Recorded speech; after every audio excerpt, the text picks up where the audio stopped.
Shalom, shalom, Moshpakate, shalom, Ban Yahushal. Salutations de paix à vous, mes frères, familles, fils d'Israël. C'est un plaisir pour moi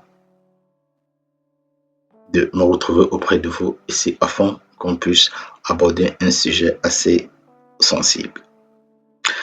Lorsque l'Éternel décide de votre bête, il suscite contre vous des ennemis. Lorsque l'Éternel décide de vous perdre, il envoie ces entités vous induire en erreur. Dans Juge, chapitre 9, verset 23, l'esprit de discorde fut envoyé, créé de la zizanie entre Abimelech et les habitants de Sichem. Les habitants de Sichem qui lui furent infidèles. Vous le verrez dans Juge, chapitre 9, verset 23. L'Éternel peut également susciter l'entité du mensonge. Vous verrez dans 1 Roi, chapitre 22, verset 21, lorsque une entité se propose d'être l'esprit du mensonge, afin de tromper Akab, afin qu'il puisse périr. L'Éternel peut également susciter contre vous l'esprit de vertige. Dans Ésaïe chapitre 19 au verset 14, un esprit de vertige a été envoyé, et c'est afin de faire chanceler les Égyptiens. Lorsque l'Éternel veut également vous perdre, il peut envoyer un esprit de profond sommeil. Là, vous le verrez dans Ésaïe chapitre 29, 10, lorsqu'il dit « J'enverrai au milieu d'eux un esprit de profond sommeil ». Je pense que c'est cet esprit de profond sommeil qui nous environne. Pourquoi? Parce que nous sommes totalement fermés. Nous ne parvenons pas à nous réveiller, à nous poser des questions. Nous acceptons tout. Nous refusons de nous réveiller. Tout ça parce que nous sommes éloignés des préceptes de la vie. Pourquoi? Parce que ce qui est censé nous préserver d'un sommeil de mort sont les lois. Nous sommes éloignés. Comme je le disais tantôt, nous irons vérifier un précepte dans Matthieu chapitre 1, verset 21. Il est dit ceci, Matthieu chapitre 1, verset 21. Elle enfantera un fils et tu lui donneras le nom de Jésus. C'est un point. Et c'est lui qui sauvera son peuple de ses péchés. Ici, un malach, c'est-à-dire un messager, un ange, fut envoyé à une Israélite du nom de Mahem, plus piètrement connu sous le nom de Marie, qui est une appellation grecque. Donc, un ange envoyé, il lui dit, tiens, tu auras un fils, tu lui donneras le nom de Jésus. La première question est de savoir comment un ange qui vient de la part de l'Éternel donnera l'ordre à la femme, à une femme, d'utiliser un nom hybride. Ça ne se fait pas. Pourquoi? Parce que Jésus, déjà, n'est pas un nom hébreu. Et lorsque ce n'est pas hébreu, alors il est dépourvu de toute substance. Il n'a pas sa place. Lorsque nous allons dans ce site, il est dit quoi à propos de ce nom? Il dit Jésus 24 est un terme grec trouvé 947 fois dans la Bible. Ce terme peut être traduit en français par Jésus. On dit qu'il peut être traduit en français par Jésus. Pour ce faire, nous prenons un comparateur. C'est-à-dire qu'il faut avoir plusieurs versions de Bible. Ça, c'est un comparateur en ligne. Ça, c'est la référence du site. Nous allons dans Zacharie chapitre 3 au verset 1. Le Seigneur me fit voir le grand prêtre Yeshua. Ici, il est dit Yeshua. Okay. Nous allons dans la tradition du monde nouveau. Puis, il m'a fait voir le grand prêtre Josué. Donc, on voit que Yeshua et Josué, c'est le même nom. Nous prenons traduction officielle du Tijik. Le Seigneur me fait voir Josué. Nous allons prendre parole de vie. Le Seigneur me fait voir le grand prêtre Yeshua. Nous prenons la Bible Chouaki. Il me fait voir Yehoshua. Voilà, il y a plusieurs formes d'appellation. Maintenant, nous prenons un autre traducteur. Traduction Abbé Crampon. Il me fait voir Jésus. Donc, ici, ce traducteur maintient Jésus, tandis que d'autres vont maintenir Josué, Yehoshua, Yeshua. Ça dépend des traducteurs. Traduction Jean-Baptiste Glaire. Le Seigneur me fit voir Jésus. Bible annotée de Neufchâtel. Et il me fit voir Jéhoshua. Bible traduction Pierre Giguette. Et le Seigneur me montra Jésus. Nous verrons effectivement selon ce site chrétien. Nous ne sommes pas des chrétiens. Ils disent Jésus, Josué, c'est le même nom. Je ne dis pas que le Messie qui fut suscité aux Hébreux selon l'annonce du Malach, c'est-à-dire le messager ou l'ange. Je ne dis pas que c'est le Josué dont il est question au temps de Moïse, c'est le même. Je ne dis pas ça. Mais ce dont je dis est qu'il portait le même nom. Je vais parce qu'il faut qu'on sache c'est quoi l'origine du nom de Dieu. Pour ce faire, nous irons ici. Nous voyons que ici, en grec, il est écrit. Nous verrons que en grec, il est écrit Jesus. En latin, le O disparaît, mais on maintient Jesus. Pourquoi? Parce que l'hébreu fut traduit en grec. Et par la suite, les Romains ont récupéré le récit grec pour le traduire en latin. Ils n'ont fait que retirer le O, mais ils ont maintenu la même prononciation. Jesus, ici en grec c'est Jesus, en latin c'est Jesus, et en anglais c'est Jesus. Vous devez savoir que pour arriver au J, pourquoi? Parce que la lettre J, elle est récente, elle n'est pas si vieille que les autres caractères. Et vous devez noter que l'hébreu comporte 22 signes. Il n'y a pas de J.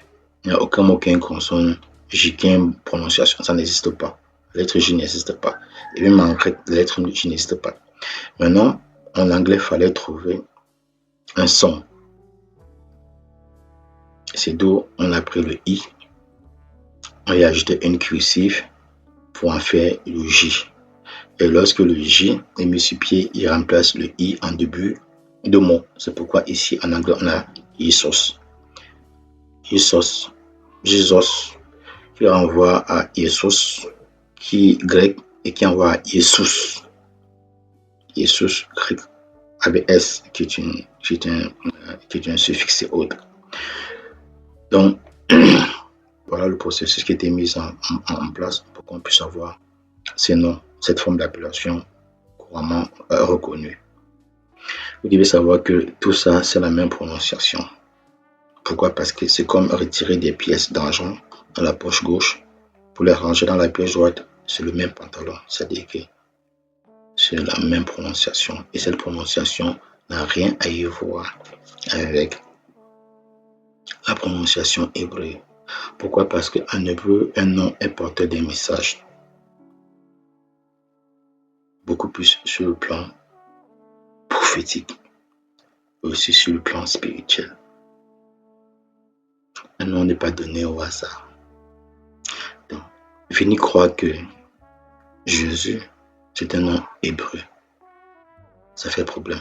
Pourquoi? Parce que nombreuses personnes vont dire, oui, Jésus signifie Dieu sauve. Mais s'il faut déformater ce nom, où est Dieu, où est sauve?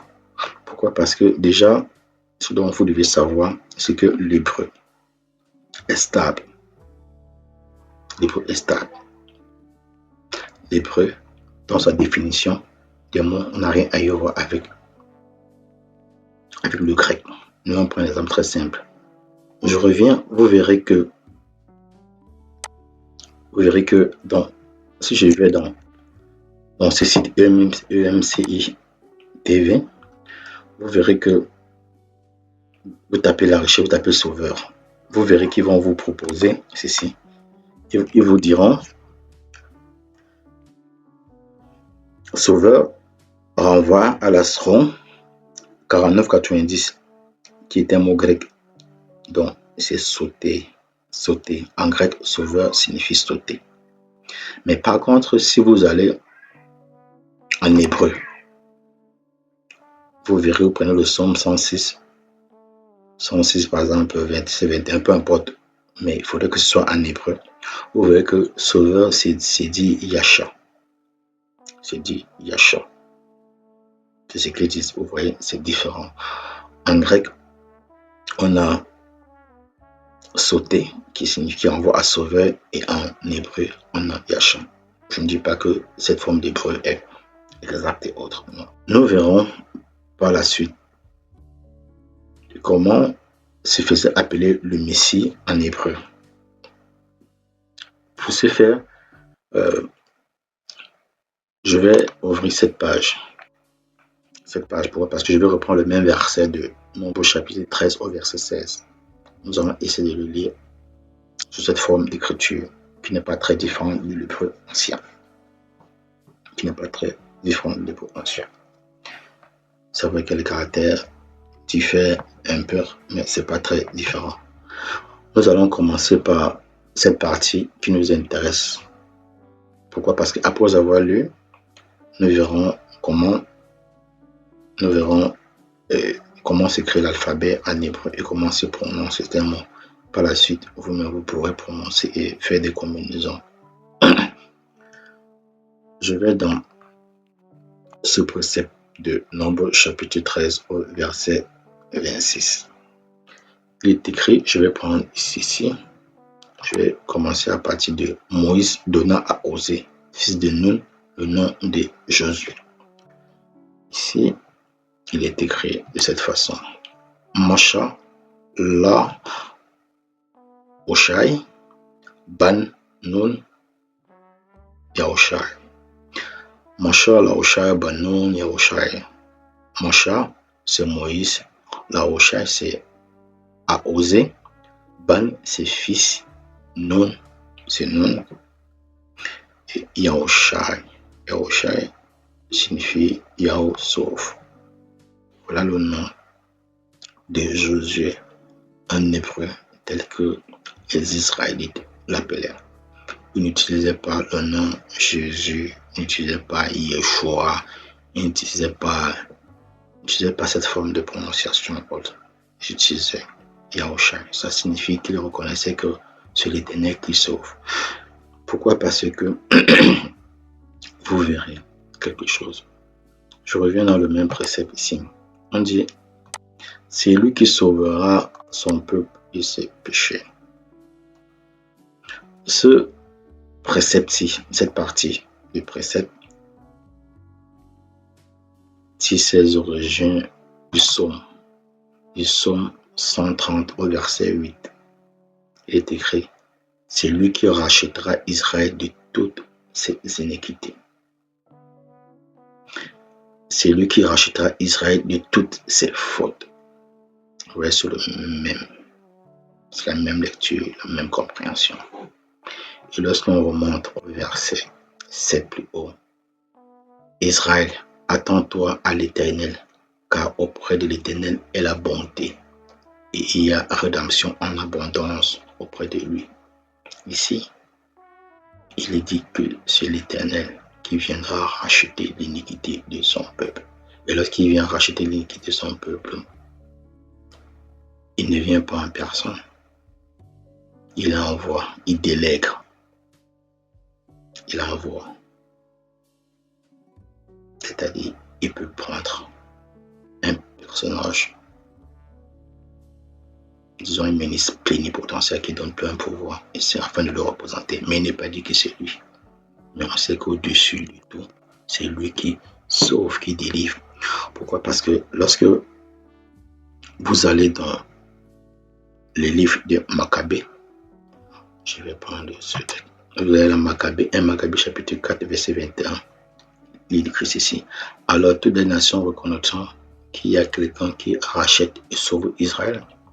Donc on sait dans la nation Israël que celui qui sauve, par-dessus tout, c'est l'Éternel. C'est pourquoi il écrit dans Isaïe que en dehors de moi, il n'y a pas de sauveur. Donc lorsqu'il est dit que Yahushua viendra sauver, en vérité, c'est l'Éternel qui sauve. Yahushua n'est que celui-là qui porte la voix, celui-là qui vient parler, mais au-dessus de lui, il y a l'entité suprême. Parce que tout Israël sait que c'est l'Éternel qui sauve. Ce n'est pas Jésus. Jésus ne sauve pas du tout. Jésus, ce nom n'existe pas. Pourquoi? Parce qu'utiliser le nom, cette forme d'appellation, Jésus, dans le récit des Hébreux israéliens, c'est plus pire que le blasphème. Pourquoi? Parce que vous ne pouvez pas mêler pureté, sainteté et impureté. Vous ne pouvez pas lire l'histoire des Hébreux israéliens et insérer des noms blasphématoires et autres. Donc Jésus, ce n'est qu'une abomination. Nombreuses personnes viendront dire, non mais il y a eu des miracles au nom de Jésus. C'est bien beau, mais lorsqu'il est Élie, Élisée, tous ces prophètes-là, lorsque les Moïse faisait des miracles, c'était au nom de qui? J'utilise ce nom lorsque Pharaon faisait des miracles. Les magiciens de Pharaon faisaient des miracles. Utiliser quelle formule? Utiliser le nom de Jésus. Donc, sachant que le nom Jésus n'est pas d'origine hébraïque, c'est un nom d'origine grecque. Et vous ne pouvez pas mélanger l'histoire des Grecs, la mythologie grecque, avec la réalité israélite. Ça n'a rien à y voir. Ça n'a rien à y voir. Jésus, c'est un terme grec, inséré par les linguistes et autres. C'est une forme de blasphème. Jésus n'est pas un nom d'origine hébreu. Pour ça, ce sont des piètres translittérations. Jésus est une piètre translittération de Jésus. Et Jésus est une très piètre translittération de Yahushua. Parce que lorsque vous dites Yahushua, vous reconnaissez que c'est l'Éternel qui sauve. C'est lui qui sauve. Je vais à présent faire une petite seconde partie où nous allons reparcourir assez rapidement l'alphabet et voir comment il se prononce. Comment se prononce certains mots, certains caractères ou lettres, alphabet. Et c'est afin de comprendre comment s'écrit Yahushua, Yahoo, tous ces autres. Donc, faites vos propres recherches. Mais de grâce, sachez que Jésus n'est pas ce nom. Un ange ne pouvait pas apparaître, un malhak ne peut pas apparaître et donner un nom hybride, un nom gréco-latinisé. Ne pouvait pas. C'est une abomination. C'est un livre qui a été traduit avec des incohérences. Il a été traduit et c'est afin de pervertir. Les mots en hébreu ont des porteurs, des sens. Mais par contre, ce que nous utilisons en français ou en anglais, ou en grec, ce sont des adaptations.